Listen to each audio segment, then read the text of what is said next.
It's time for the Splash Live from Civic Center TV, featuring stories from and about people like you in the Greater West Bloomfield area. Simulcast on cable, 89.3 Lakes FM, social media, and the web. Now live from Green Media Center on Walnut Lake Road, it's the Splash Live. Live, local, social, it's the Splash Live on Civic Center TV and 89.3 Lakes FM. Thank you for being here. I am your host, Kevin McIntosh. During the summer, most of us know in order to enjoy nature, trees, even some water, we have to go outside. But in West Bloomfield, you go inside to the Planterra Conservatory. The internationally recognized venue draws visitors from around the world for its stunning plant displays, perfect for homes, offices, and unforgettable local celebrations. I actually stopped by the venue to take a closer look. Well, every element of the architecture of the conservatory, from the gabion stone archway to the koi ponds, the custom pavers, and the European trusses, they all transport couples to a unique place in time that is distinct to Planterra and different from other event spaces in the region. Backed by decades of horticultural expertise, the Pliska family and their team ensure every detail reflects their mission, creating unforgettable experiences rooted in nature right here in West Bloomfield. You know, the Pliska family has been part of the community for over 40 years out of this property. You know, we are a community that's racially, ethnically diverse. We're an inclusive company. It's important to us. Also, the family has partnered with many cultural and kind of community organizations over the years. As an establishment with a well-known reputation, Creative Director and Vice President David DiVincenzo tells us more about how Planterra accommodates guests from near and far. About 90% of our couples have guests coming into town from someplace. Many couples were raised here. Now they're kind of coming back home for weddings. Some are from the Midwest with no connection to Detroit other than us. So we need venues for hotels. We kind of connect them with wedding vendors. So we're definitely kind of extending our business into local communities, supporting businesses. 90% are local. About 2/3 are either women-owned or person of color-owned that we partner with. Inside, you're surrounded by rare botanicals, serene koi ponds, and a design that honors nature while elevating every celebration. Sol Maria Gray, event operations specialist, further elaborates on what makes the conservatory unlike any other venue. The conservatory is unlike any other venue in the Midwest. And while we are a venue, we're also a full-service team of designers, stylists, culinary artisans, and event experts. From florals and bespoke decor to distinctive menu and signature cocktails, we curate every element with precision and artistry. Our process is seamless, allowing couples to be fully immersed in every moment, stress-free and present. Watching it on Civic Center TV does it no justice. You have to pay it a visit yourself. Beautiful environment and great place to host different events as well. If you want to find out more information, go directly to their website, Planterra.com. It's Planterra.com for more. Toonsies is a musical education program for kids founded during the pandemic, bringing music education to young children through classes, workshops, and performances. Jessie Poulter is actually a West Bloomfield native who created Toonsies, and she actually joined us recently on The Splash to tell us a little bit more about the program. Jessie, good morning. Hi, good morning. Thanks so much for having me here. Absolutely. Really happy to be getting into this. Really love talking about music and great programs like this. So talk about a bit of your influences. How has growing up in West Bloomfield influenced your musical journey and your career choices? So I grew up in a very musical household, which naturally just being exposed to a wide array of music from a really young age. I was like a sponge, just trying to listen and explore and discover everything. And then I would say getting involved in all sorts of musical theater, community theater. I went to at a middle school, which I believe is no longer. And I was involved in the specialty performing arts programs there. And then ultimately being close to Detroit. I grew up really when I came of age was going downtown, performing in the jazz clubs, performing with the real deal Detroit musicians. So definitely West Bloomfield influence and absolutely undeniably and so gratefully Detroit. Awesome. I mean, absolutely. Growing up near a city like Detroit, you have access to so much incredible music and so many great influences. And it's awesome to see just what you've been able to take that knowledge and be able to do, because you did create Toonsies. And how do you see that program benefiting children and families in Greater West Bloomfield? So I started Coonsies when I was living in Los Angeles, which is where I lived for 12 years. And it was during the pandemic when gigs were canceled. My touring had come to a halt. I really sort of need to figure out a way to not only keep my vocal mechanism warm, but also just like as a creative, I'm constantly itching to create. My best friend had just had a baby, and she asked if I would sing to her baby and her baby's pop, which I wasn't familiar with at the time, and I couldn't think of a reason that I should say no. So I showed up, and it was really this aha moment. I just realized that the children's music lane was sort of a wide open creative lane. All of the songs that parents wanted to sing, caregivers wanted to sing with their little ones, the same songs that I sang when I was a child, that parents sang. Wheels on the Bus and Itsy Bitsy Spider as a composer and somebody that grew up studying.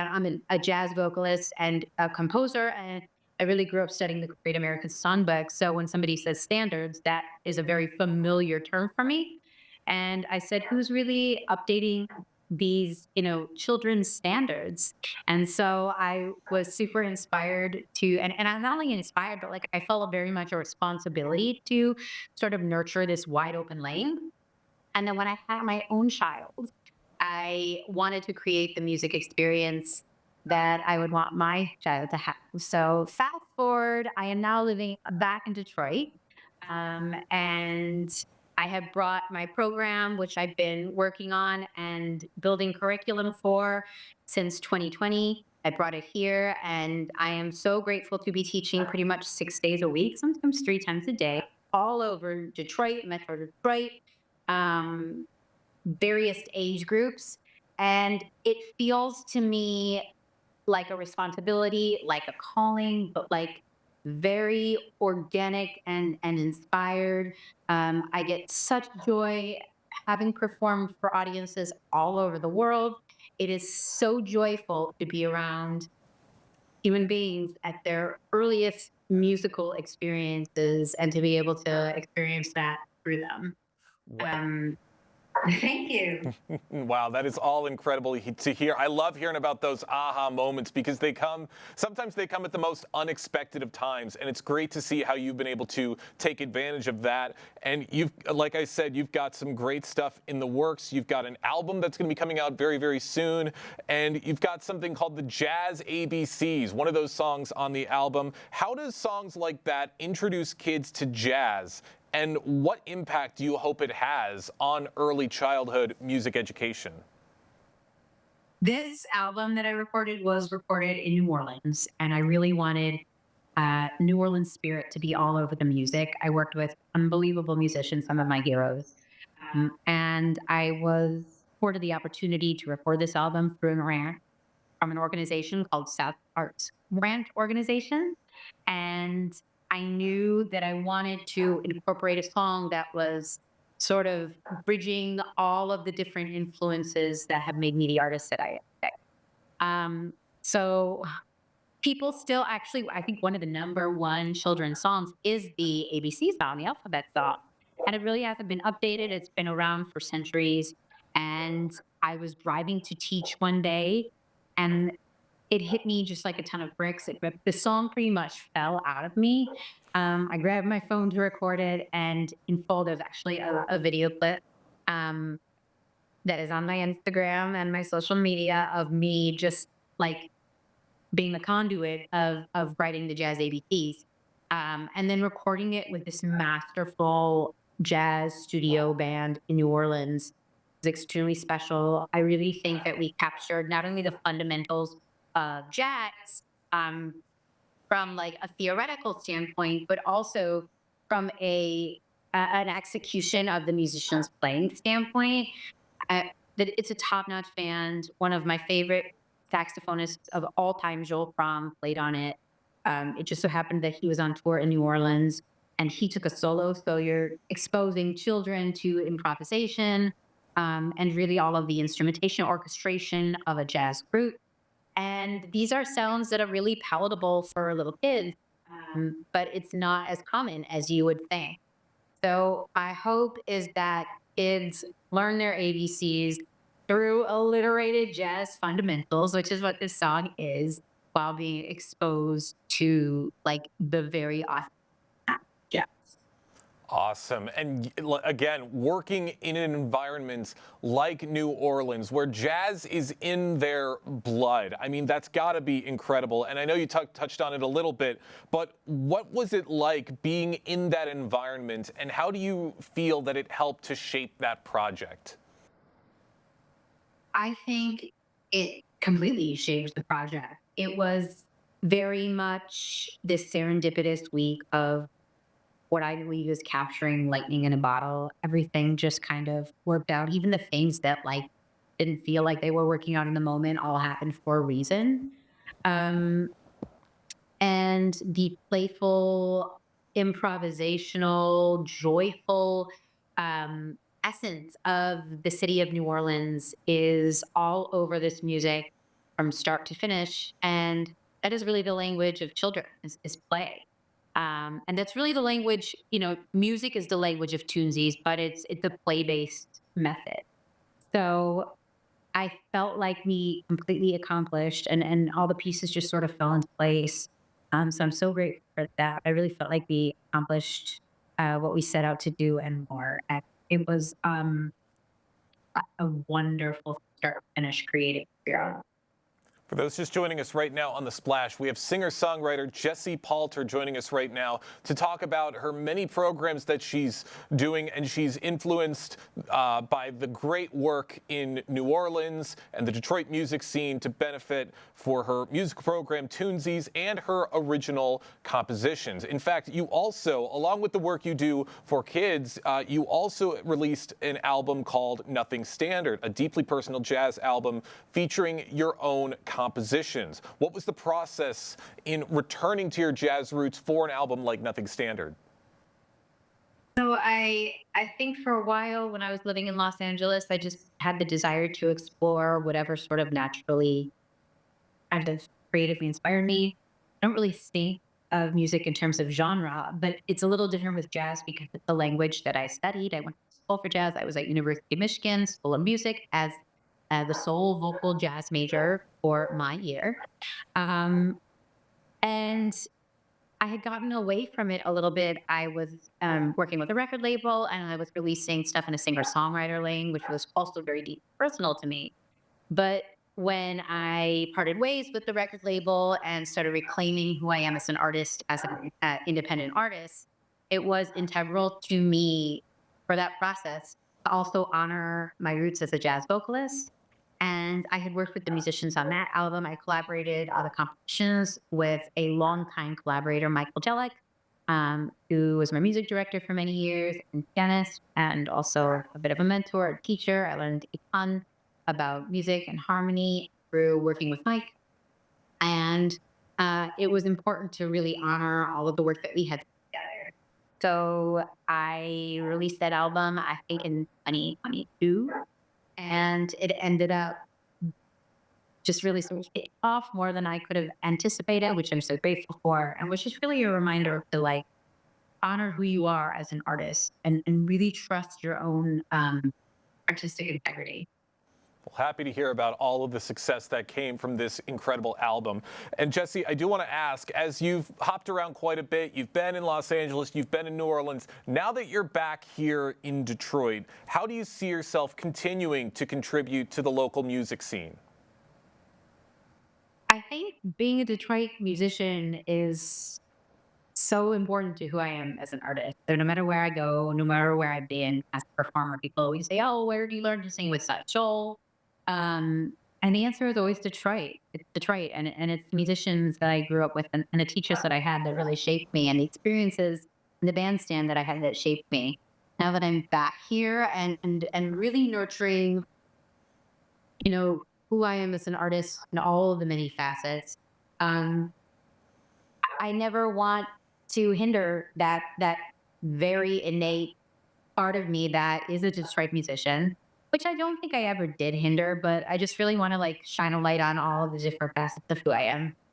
And again, feeling a tremendous responsibility to really nurture the future generations, specifically with this Tunesies project. So I am all around Detroit and Metro Detroit, working with kids and really trying to sort of share my passion and my joy and all the tools that I've learned as an artist to help the future generation explore them, who they are creatively and foster a love of music within them.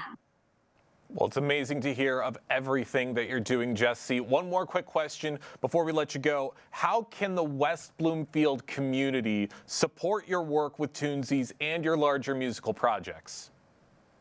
Thank you for asking. I am so grateful for the hometown support. I have a website, Tunesies, TUNEZIES.com. And I post all about my classes and my method. People can register through there. I'm also on all the social media platforms. So Instagram /Tunesies and Facebook /Tunesies. And I am now on all the digital streaming platforms with this music as we release song after song every 6 weeks. We're releasing a new single. So Jazz ABC is out, and the next single coming out March 15th. So people can look online at their favorite digital streaming platform, YouTube included, because it is not only an auditory album, it's also a visual album. And so there's an animation for every single song. People can also listen and watch on YouTube at Tunesies and search on Spotify and Apple Music and Amazon Music and Deezer and Tidal under Tunesies as well. And on the website as well, there's also an email address to contact me. And this has been just built from, it's been built for the community. It's really like me wanting to be of service with all the tools that I use as a musician and as a lifelong creative professional. So I really love hearing from everybody and getting feedback and just hearing what people want, what they need. It's been integral to building this community. Well, we can't wait to see what's to come next with your incredible music journey. Jessie, thank you so much for joining us today on The Splash Live. Thank you so much for having me. Great information, great resource, just kind of reinventing ABC songs and things that we all kind of grew up with. You can find out more about Tunesies and how it can help your young child avoid this summer slump. Visit the website, tunesies.com. That's TUNEZIES.com. The Greater West Bloomfield Chamber of Commerce hosts the Key to the Township Awards annually to recognize outstanding individuals and organizations in West Bloomfield. These awards celebrate contributions to the community, leadership, and business excellence. To tell us a little bit more about the awards is Executive Director for the Greater West Bloomfield Chamber of Commerce. We have Suzanne Levine joining us on The Splash. Thank you for being here. Good morning. How are you today, Kevin? Doing just great, especially now that I have you here. Just want to inquire a little bit about this event. Just talk about it, because I'm very, very interested. Just explain the significance of the Key to the Township Awards for our community. Well, we used to have an annual Key to the Township Awards event prior to COVID. It was great. It was a great way for the community to honor all the people in our community. And so we send out a nomination form, and it's based on not only the criteria on the number of nominations they received, but basically how they've impacted the community. So we're so excited to bring it back. And it'll be this year at Wabi Country Club. And again, we have our fabulous Charlie Langton as the MC. And if you've seen him, he's a lot of fun. So it should be a fabulous event. And these are really great award winners this year. But this year especially, I think people were excited to have this again. And so I'm excited to host this. Yes, I'm excited as well, watching some of the clips on Civic Center TV from the recent events as well. So can we just go back a little bit? Tell us a little bit about the history of the event and how it has evolved over the past 17 years? Well, originally they had them before I was even in the chamber as a way to just honor people in our community because they felt there's so many unsung heroes that deserve to be recognized. So they were kind of modest events. And then when I kind of took over, I like to do things in a big splash, as they say. So I tried to reinvent it and make it where we have a local TV personality. We have a raffle. We have beautiful awards. They get a couple minutes to, give a speech. And so, and then we had Charlie Langdon, who actually is the most fun MC that we've had. And we're going to do some interesting twists this year. But Okay. we have really, really great, people. And I think everyone should think about attending because this is a great way to show support for people in our community that really have impact, either financially, physically, emotionally. I just think it's really a great way to honor them. Yeah, I would agree too. I see people around the area who pick up trash, who volunteer their times and see different people at different events. And it's not often or at all in most cases where people who are citizens or residents of a community get recognized for some of the work that they do, cleaning up or doing stuff that no one asked them to do. But for you, the Chamber of Commerce and the community to come together, create this for that recognition, I think it speaks volumes. Now, real quick, for anyone who may be aspiring to be one of these nominees, what criteria is used to select the award recipients? Well, basically, they just have to work, live, or play in West Bloomfield. So it's pretty broad. And then they have usually someone else submits it for them and explains why they deserve to be honored. It's in 5 different categories: leadership, business, young entrepreneur, and I think there's leadership, business, young entrepreneur, and health and wellness. And then I actually get to pick a chamber member of the year. This is someone who supports me and supports the chamber and goes above and beyond. And this year we're so happy. Kay Fawcett is our treasurer at the chamber.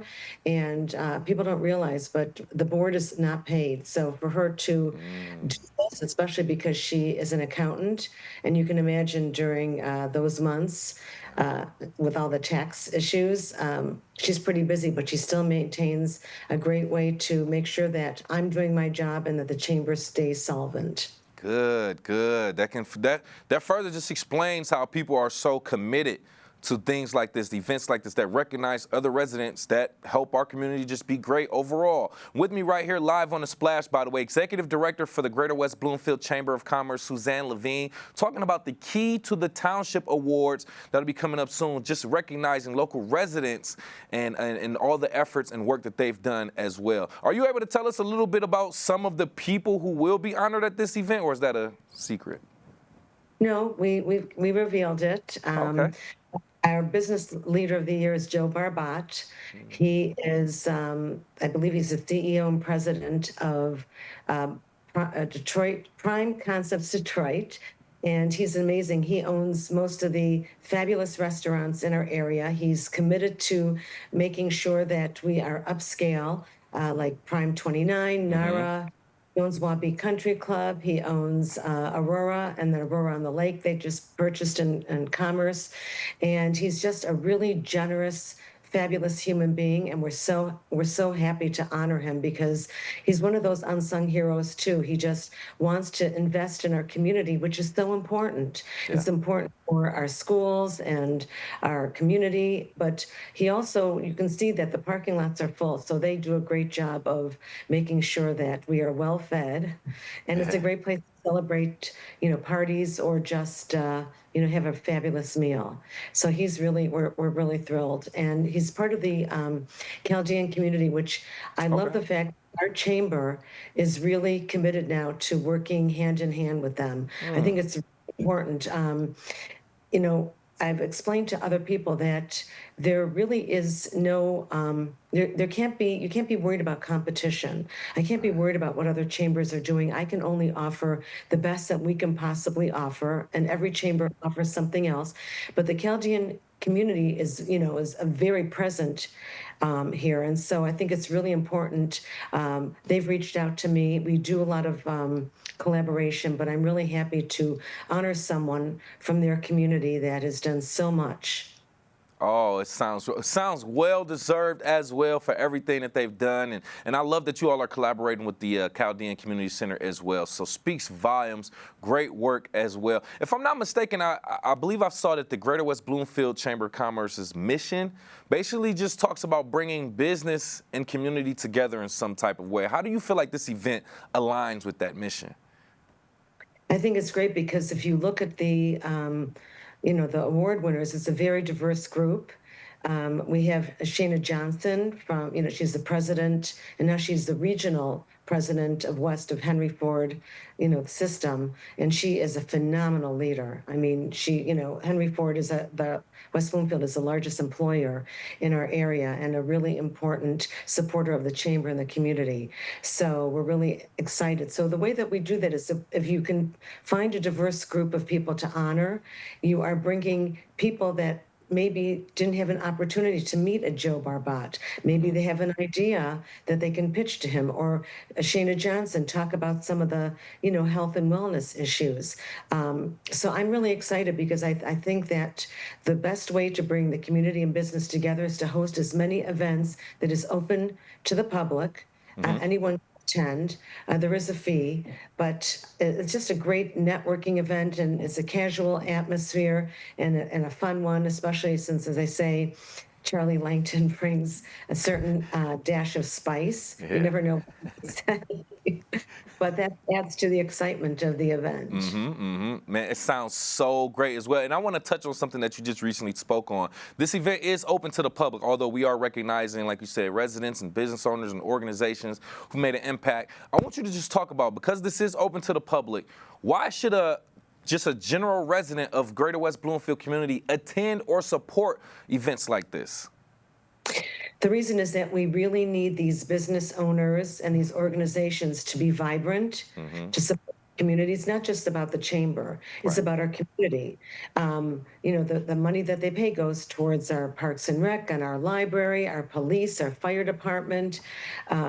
It's our roads, everything. So I think it's really important. And for them, it's a great way to maybe get in touch with, we're going to have, I believe, Senator Bayer, Representative Noah Arbit. We have some officials there. So it's a great way for them to get to meet these people that they might not ordinarily get to meet. And perhaps, tell them about an issue or find out a way that they can contact them. Yeah, no, that's very well said, as a matter of fact. Not too many people will get the opportunity to meet their local state representative and be able to have a one-on-one with them as well. So this gives them that opportunity to speak to them and other people in the area who are making great impacts to our community. Now, I do want to ask you, since this does take the effort of the community putting events like this together, how can individuals, organizations, or businesses get involved or sponsor events like this or future chamber events? Well, that's a great question, and thank you, Kevin. They just have to contact me at the chamber at either wbloomfieldchamber@gmail.com, 248-626-3636. They can even contact me if they have another issue. I'm very great at sort of trying to problem solve, even if they're not a chamber member. I cannot begin to tell you how many people call me about different issues, and I direct them to the correct contact or resource. People seem to confuse a chamber with the government, and most local chambers are nonprofits. We are not associated with the government, but we certainly are connected to them. We have their ear and they have ours, and they're very responsive. The current administration at the township is very responsive to the needs of the community. So they're always willing to listen, especially to legitimate concerns, because we want our community to thrive. And really be the best that we can. We are a jewel in Oakland County between our lakes and our library and our police and fire department and our parks and rec. We have so many things to offer here. So it's really important that they stay committed and let their voice be heard. And I'm happy to do that. But I am the voice of business. So I love, being a business matchmaker and trying to figure out how to help our businesses in our area thrive and survive. That's my mission. I love that, Suzanne. The voice of business. That's my new title for you. I love that. That sounds great. And we appreciate all the information that you provided today. Appreciate you for even hosting and putting this event on. Any additional information you want to let us or our audience know before we let you go? I just think it's really a fabulous event to attend. And we're going to have a little raffle at the end, which is always fun. And as I say, Charlie, you never know what's going to come out of his mouth, but it'll be fun. It will be a fun, great event to honor people in our community that deserve it. And just on a side note, our next big event is going to be our golf outing. Okay. It's going to be September 30th. I don't play golf. But I will be riding around in the cart to make sure everyone is well hydrated and having fun. And it's going to be at Twin Beach Country Club. You can also go to our website, westbloomfieldchamber.com, to find out all the latest and greatest events, because we have a lot of them every month. I'm the same way when it comes to golf, Suzanne. I have some clubs, but I am not that good. So you probably have the most fun job riding on the golf carts. I would give you that. Come and join me. You'll take your camera and we'll go around. Yeah, there you go. There you go. Well, thank you so much. We appreciate your time, your information. Once again, Executive Director for the Greater West Bloomfield Chamber of Commerce, Suzanne Levine. We appreciate you. Thank you again, Kevin. Have a great week. Love that. Once again, you want to find out more information, go directly to their website so you can find out everything regarding that. westbloomfieldchamber.com for more on that Key to the Township Awards. Plenty of other things going on in our local area that you may want to be a part of that can actually be very beneficial. We'll talk about that coming up. We are live, local, social. It's The Splash Live on Civic Center TV and 89.3 Lakes FM. We'll be right back with The Splash Live. This is Civic Center TV and 89.3 Lakes FM. On cable and the radio. On the web too, and on social media. Civic Center TV, television that's close to home. I'm an ex-drug dealer, and I'll be your sub today.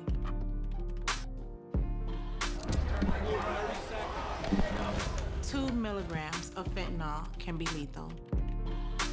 A lethal dose is in here. Who gets it, I won't know. It's cheap, it's potent, and it's profitable. The sad reality is, fentanyl is being mixed into everything now. More kitchen now. When it comes to making plans, you are the best. What about those barbecues you plan in detail for your family? Or your daughter's first costume party? It was out of this world. The same way you plan each detail for those moments, start planning to protect you and your loved ones from a natural disaster. Sign up for local weather and emergency alerts. Prepare an emergency kit and make a family communications plan. Protecting your family is the best plan you can make.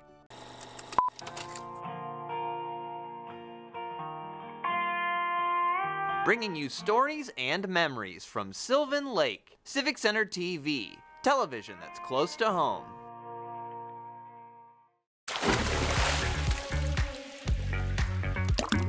And now, back to The Splash, live. Live, local, social. It's The Splash Live on Civic Center TV and 89.3 Lakes FM. I'm your host, Kevin McIntosh. ViewFest 2025 is hosted by Words of Hope for Life, and it is the nation's largest mental health and prevention festival of its kind. It will be returning to the Detroit Zoo on July 13th for a day of connection, education, and empowerment. With me on The Splash Live is Words of Hope for Life Board President Glenn Schwartz and Board Member Sue Dumond. Thank you both for being here. Thanks for having us. Thank you. We appreciate that. This is a very interesting event, so let's break this down. I want to ask both of you, well, starting with you, Glenn. This event, ViewFest, I believe it's the 5th annual, and it's the largest mental health experience in the U.S. What does this milestone mean to you and your team? You know, the event, this is the 5th year. We started in 2021 locally at Walled Lake Central High School was our first year. And what started as really kind of just a thought about how we can bring community together has really turned into something that is astronomical. I mean, the amount of pride that we have for being able to conduct this activity, this event, is just, it's overwhelming to us. This year, we have over 300 sponsors and community organizations participating in the event, and over 4,200 people registered to participate in the festival, which is just absolutely phenomenal. Wow, 300 sponsors, over 4,000 attendees registered. That is phenomenal. Okay, we're looking at a very big event. And with that being said, Sue, just inquiring with you, the theme, Live in the Moment, what inspired this theme, and how do you feel like it's going to shape the overall experience? Well, Live in the Moment, the reason we selected that for this year is to really bring people back to just being present. So what you're finding out in the world today, that people are always thinking about the future or the past and not really enjoying what's happening right in front of them. So to highlight that, we have a special exhibit with 5 tents representing the senses, each one of our senses, to really experience and learn how to take that and just be present with smell, touch, sight, hearing, taste. And so that's a very special exhibit that we're putting on this year, and to really highlight the theme. We have an additional theme that we wanted to talk to you about today, and that is No Limits, No Labels. And it's a really spectacular exhibit where we're highlighting people from all different cultures, nationalities, race, age, young, old, male, female, and it's their photo on huge posters, and they're answering a mental health question. And it's really to highlight that mental health affects everyone, and it's just so that you don't have a stigma behind it. And it's going to be pretty powerful. We probably have over 70 faces of people that answered these questions from all over the community, from all different aspects, all different professional positions to children, and it's really spectacular. Oh, I'm getting more and more impressed as we're giving out this information. I'm loving that. So continuing with you as well, we're looking at fun, we're looking at resources, we're looking at strategies from professionals, we're looking at, other different people expressing themselves. It's a lot going on. So what balance do you aim to achieve between both entertainment and the mental health education? Well, first of all, when you enter into this festival, I just want to say you're going to be entering in what we call Banner Row. And it's banner after banner after banner of positive messaging. And you can't help but, as soon as you walk in, feel that you're part of a community, that you're not standing out alone. And you walk in and you immediately have a smile on your face. And it is a festival where there are a lot of mental health resources, prevention resources available, but it's more of a festival, and that is something that you have access to. But every one of our sponsors that are there, they're there to engage with the community, to have activities with the families, and to also be there as a point of contact. So it is a wonderful mix of activities for all ages, whether you're a child or an adult, along with positivity, inclusivity, and just a lot of fun. I love that. I love that. Now, I got to go back to Glenn on this, because if I'm not mistaken, Glenn, you mentioned that you all started this in 2021 in Walled Lake at the high school or something, if I'm not mistaken, but now we're at the Detroit Zoo. Let's talk about that. How do you feel like choosing the Detroit Zoo as the venue actually enhances the festival's mission? Yeah, it's a great question. We were presented an opportunity years ago to be able to have a festival and walk at the Detroit Zoo, something we absolutely could not turn down, predominantly because it represents the Tri-County. So when you talk about Oakland, Wayne, Macomb, we have everybody represented. We have officials from each of the communities coming, but it really gives us a much broader audience and allows us to make a larger impact. But what's really interesting is the event has grown so big that we're bringing in sponsors and people far away. I mean, outside of the state, up north, throughout. So it's just, it's a great opportunity for community to get together.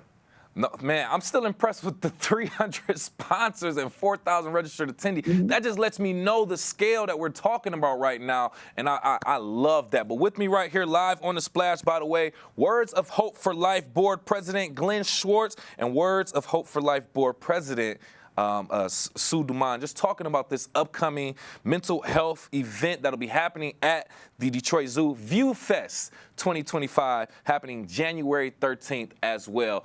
Glenn, kind of getting back to you, I want to inquire about this. Essentially, this event-based community intervention, EBCI model that you all have going on. Can you just talk about this and how it drives mental wellness through collective experience? Yeah, absolutely. So back when the organization was formed, the whole intent was, how do we make an impact that is one-to-many versus one-to-one? Therapy is not for everyone. It's not accessible to everyone. It's not affordable for everybody. So how can we make the largest impact to many people? And our way in doing that was addressing the mental health crisis through community, right? So mental health impacts people differently. The way that they resolve mental health crisis or issues is different for everybody. But what we do know definitively is that the more community connectiveness you have, the greater ability you have to overcome these obstacles. And so the event-based community intervention is our way of bringing community together, community organizations together to provide these resources to those that may need them. And what's really interesting about this is, as we've continued to grow, we hear more and more that different community organizations and community members want to participate simply because it seems to be a very cohesive and good model moving forward. Right. Oh, man. Great work, great resources that you all are putting out there. We love that. Sue, inquiring with you, you spoke a little bit about the fact that we're here to pretty much accommodate from all different races, ages, religions, groups, and things of that nature. Are there any specific programming that's tailored for different audiences of different demographics that'll be there? Well, as I mentioned before, it's all about inclusivity. And we have representation from probably every aspect that you could imagine. We do have a particular area that we have what we call we call Vibe with Pride. That's bringing in our LGBTQ plus community, along with other representation from different schools, from different organizations like Affirmations, Pre-Mom Hugs, Stand with Trans, to really make them feel inclusive, make it feel that they're part of a larger community and a safe place for them as well. I did want to mention something else too, that if I could take a little side note here. Please. What I neglected to mention before is that we are holding 2 world records, and typically at our events, we try to do something different and special every year. As you mentioned, we're doing Live in the Moment this year. In the previous years, we held 2 world records. One had to do with the longest line of postcards, and we had the entire community draw these and color on these postcards, give them back to us, and we lined them up at Wold Lake Central High School at our very first View Fest. And then we collected all those cards and we passed them out to the community, to nursing homes, orange services overseas, to schools, so people felt a connection and knew that they counted, particularly during COVID. Going forward, the last world record that we did, which was last year, right at the zoo, was we trained the largest number of people on Narcan, which is the reversal spray for an opioid overdose. And that was pretty spectacular because it was a point of education. And there's a lot of people that are afraid to even learn about what is Narcan. I don't need to know about it. It was a safe environment and a great experience for everyone that participated in it. And at the end of that world record, when we did the training, we also gave out thousands of Narcan to everyone at the festival, which again, it will be available for everyone at the festival this year and going forward. We always have it available to hand out. Oh, great. Another great resource that you all are providing, and we love that. You're pretty much covering a lot of bases when it comes to mental health right there, and we appreciate that. Don't want to hold you up too much longer. Just pretty much wrapping up, Glenn, if anyone is interested in supporting the event, volunteering, sponsoring, attending, just talk about the opportunities and how they can get more information. Yeah, so some of the opportunities now are limited this year simply because the event is up in a few days. But if you go to viewfest2025.com, you can learn more. And shortly after the festival, we will be announcing already ViewFest 2026. and that information will also be up. So we're going to encourage the community and those that want to get involved next year to do so early on so that we can prepare accordingly. But again, if you want to learn more about this year, if you want to make a donation, all of the money that we receive towards ViewFest goes to ViewFest and goes to allowing additional people into the venue. We can only make it as large as the amount of donations we receive in sponsorships. So to the community, anything that is provided is greatly appreciated. You can also go to wordsofhopeforlife.com. It's the number 4 for additional information about the organization or ViewFest of past years. Oh my God. Thank you both so much. I'm so glad that we were able to get that information out to our audience as well. Once again, Words of Hope for Life Board President Glenn Swartz and Words of Hope for Life Board Member Sue Dumas. We appreciate you both. Thank you for having us. Great opportunity for you to kind of go and not only just kind of get resources for mental health, but see other people and get other different perspectives regarding mental health. You can visit them on their website for more information, Words of Hope, the number 4 life.com for more. John Dennis is a contemporary artist showcasing abstract sculptural pieces made of cast resin glass-like media and featuring a vibrant color accent and distinctive textures. Very impressive, if I must say so myself. Dennis will be featured at the Orchard Lake Fine Art Show, and we actually took some time to speak to him about his art and what he wants people to take away from his artwork. Thank you. Good to be here. Absolutely glad to have you with us. Really excited to hear about what you do. You can already see some of your work on our screen if you're watching on Civic Center TV. It looks beautiful. What inspired you to create these striking resin sculptures, and how do their forms reflect your artistic vision? Sure. So my concept is basically snapshots in nature where they're whether it's water transforming into something else or basic forms in nature and what they do. So I try to keep it active as sculpture and then I sculpt it as though it's kind of in motion, and then the glass with the translucency allows me to allows the light to be a big part of the work, and that really pops the work and brings it to life. Love it. Love seeing this great work and always love seeing this beauty. I mean, this is some of the best work I think we've seen so far here on the Splash Live, and we've seen some incredible things. Have you found that the Orchard Lake Fine Arts Show audience responds differently to sculptural pieces compared to traditional paintings or drawings? Well, good question, because this will be my debut to the area, so we will see. We will see. But I'm excited to find out. Yes, I'd be excited too. I'm sure the audiences in West Bloomfield are going to love it.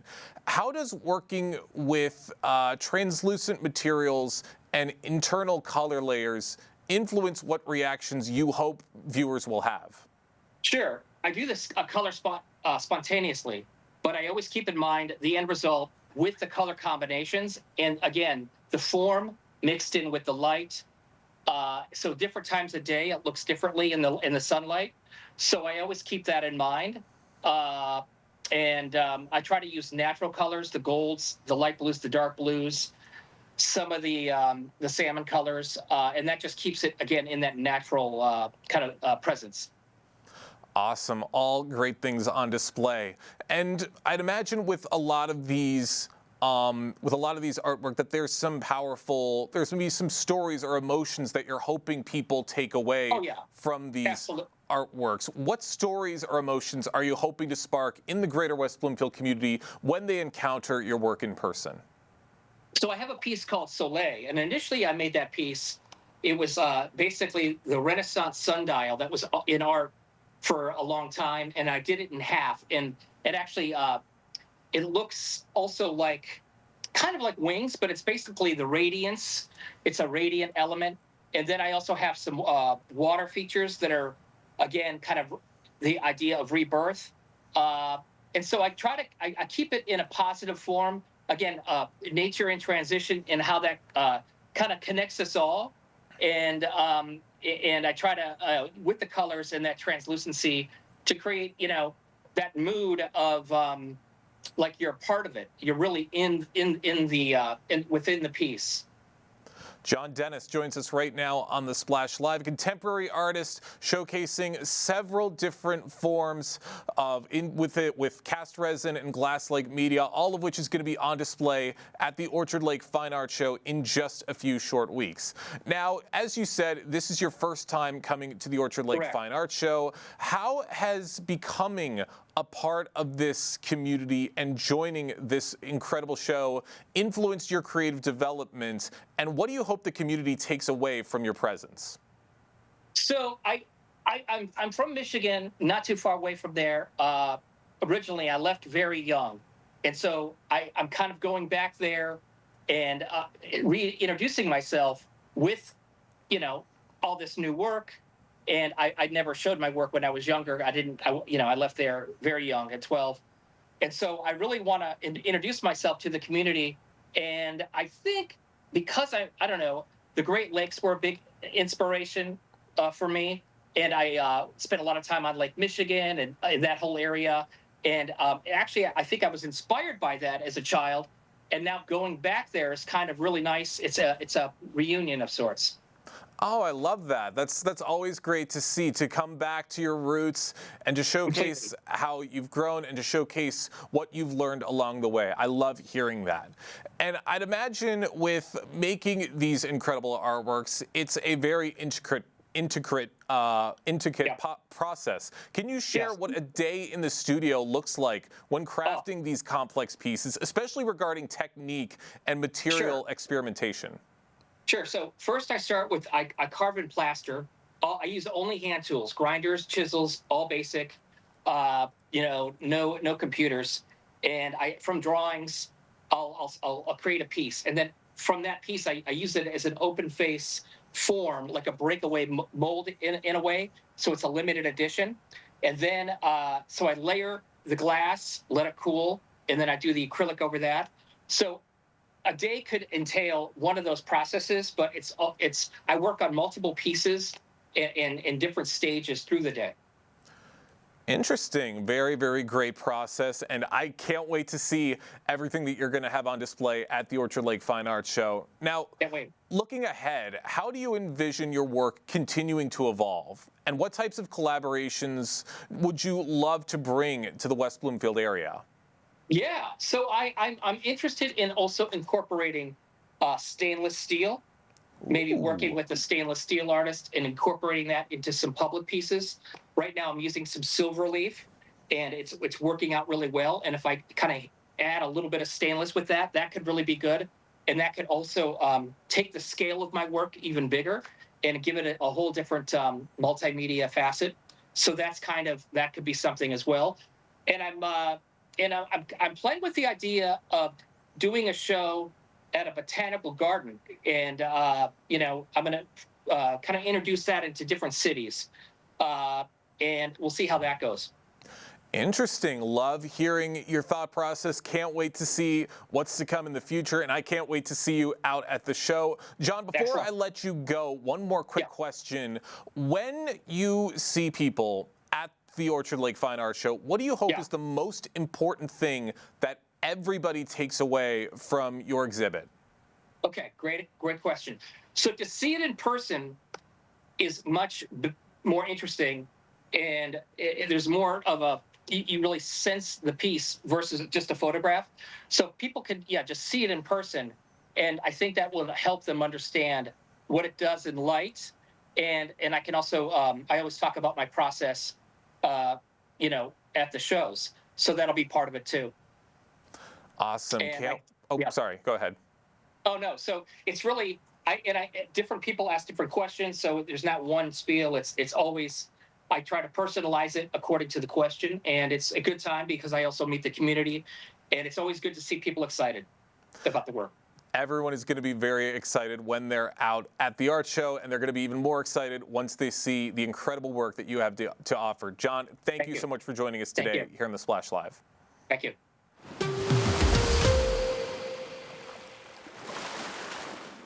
Once again, the Orchard Lake Fine Arts Show will be in West Bloomfield on July 26th and 27th. Find out more about the event at hotworks.org. The Gregory Kelser Youth Basketball Camp is West Bloomfield's summer staple, considering a key part of youth sports culture. We recently talked to Mr. Greg Kelser to give us more details on the event and the history behind the camp. Mr. Gregory Kelser, thank you for being here, Mr. Kelser, Special K. Yeah, good morning, and thank you. Thank you for having me on. Yeah, okay, so I want to be honest. I just want to have a conversation with you now. I've had you on, talked to you before. 46 years, am I reading this right? 46 years you've been doing this? Why? What's the motivation? This is actually our 48th year. We started in 1978 at the West Bloomfield Jewish Community Center. It was you said 1977. You're not totally off there. Actually, it was in 1977 that I worked the Dick Vitale Bob Lanier basketball camp at West Bloomfield High School. And I came away from that feeling like I could do it too. Gotcha. I was 20 years old when I did my first camp, and I've been doing them ever since. It's been really gratifying to know that maybe in some small way we've had impact on people now that are 60 years old, if I will, if you will. Yeah, because it's been that long. My first camp, I was 20. My oldest campers were 15, so they're just, a few years younger than me now.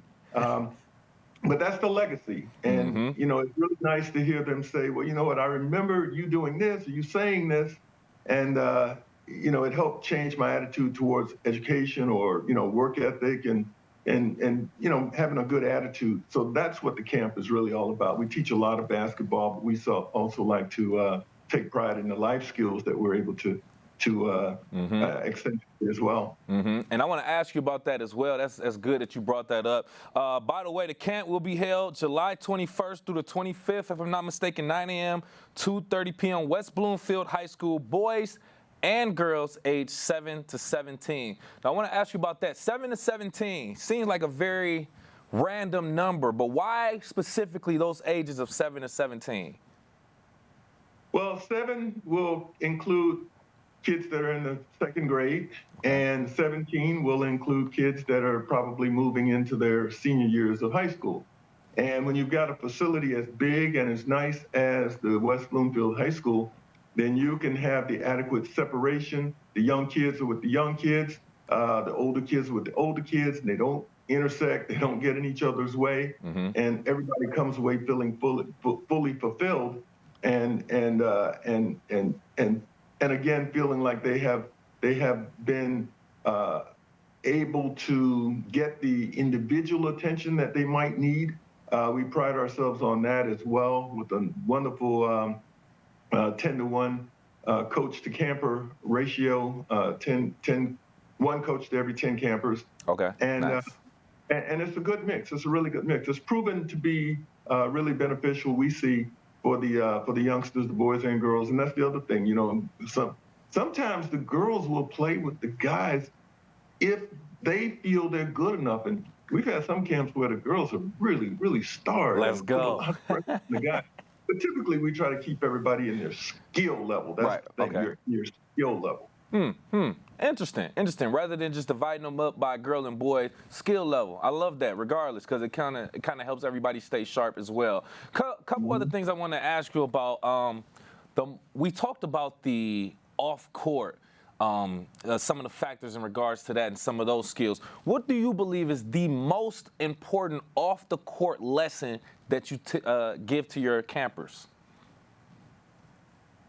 That their education is essential. This is something I learned from my parents, who were 100% behind my athletic endeavors.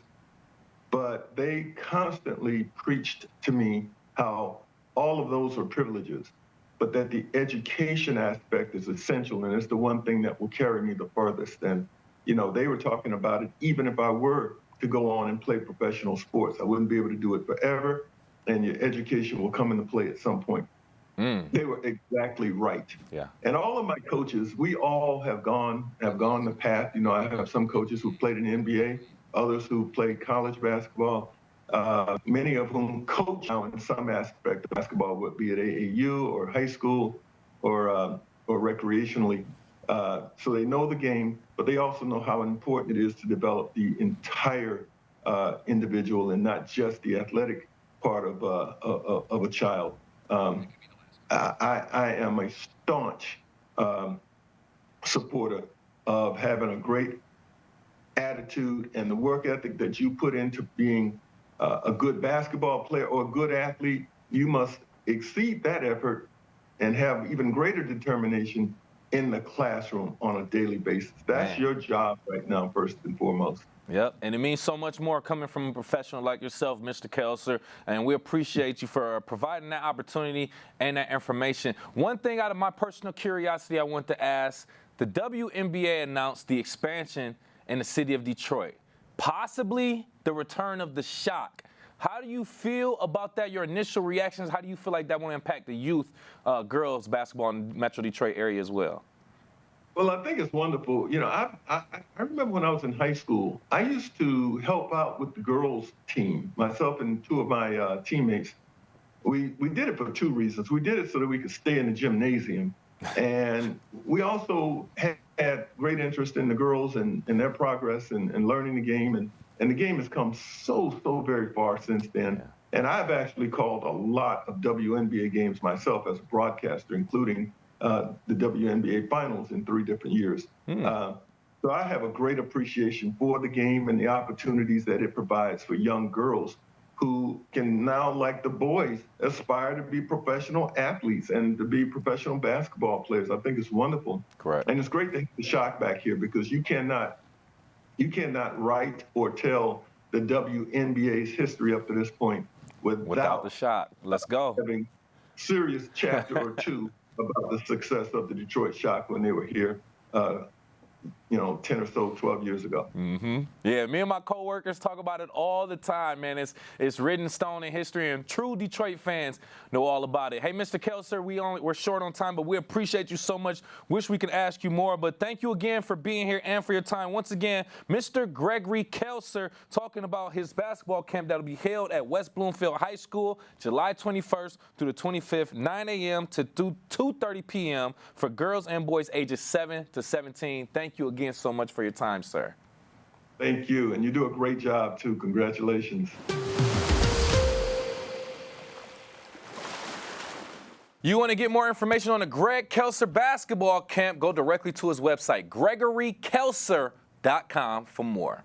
Thank you so much for watching and listening to Civic Center TV. I've been your host, Kevin McIntosh. Per usual, we are live, local, social. It's The Splash Live on Civic Center TV and 89.3 Lakes FM.